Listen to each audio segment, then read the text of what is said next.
नमस्कार, प्रणाम। हम बने रहो सबके गोलू तिवारी। आप सबके बहुत बहुत स्वागत बा भोजपुर के टॉप टीवी चैनल जी बाइस्कोप के तीसरा जन्मदिन के जश्न पर अनदेखल मेटावर्स यानी 3D डिजिटल दुनिया में जी बाइस्कोप बर्थडे लहरिया रची इतिहास भोजपुरी में कबो न देखल गए डिजिटल दुनिया में शामिल होके जीती इनाम खासम खास। इस जश्न के बाद 4 मुख्य आकर्षण। पहला आकर्षण बा जी बाइस्कोप म्यूजियम।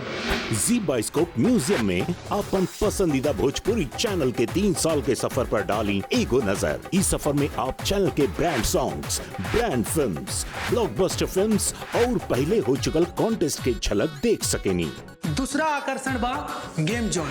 असली खेल ता एहिजा से शुरू हो रहल बा। एहिजा कई गो लुभावन खेल हुई जैसे कि क्विज, पहेली बुझक्कड़ और गिलास तोड़। और हर खेल में जीते वाला टॉप 5 विजेता के भेटाई 1000 रुपया के गिफ्ट वाउचर। और हाँ, साथे साथे पूछल जाई एगो मेगा प्राइज के सवाल और जेकर सही जवाब देवे वाला लकी विजेता लोगन के भेटाई एगो LED टीवी और 2 स्मार्टफोन। तीसरा आकर्षण बा सेल्फी बूथ। एहिजा कुछ मजेदार फिल्टर्स लगाई और अपन परिवार के सदस्य संग फोटो खींची। सबसे अच्छा फोटोज के जी बाइस्कोप टीवी चैनल के साथ साथ एकरा अलग अलग सोशल मीडिया पेज पर भी दिखावल जाए। चौथा आकर्षण बा मुख्य ऑडिटोरियम के जश्न, जहां शाम 6 बजे सबसे पहले केक काटल जाए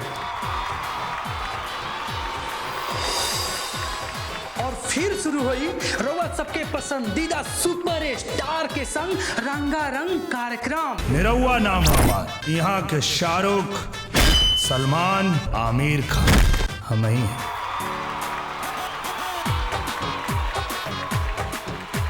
और फिर डीजे नाइट के जुनूनी मस्ती।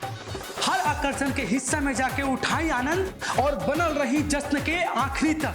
जानी LED टीवी और स्मार्टफोन जीते वाला लकी विजेता लोग के नाम। तो आप सब जरूर भाग ली 21 दिसंबर शाम 5 बजे से www.birthdaylahariya.com पर।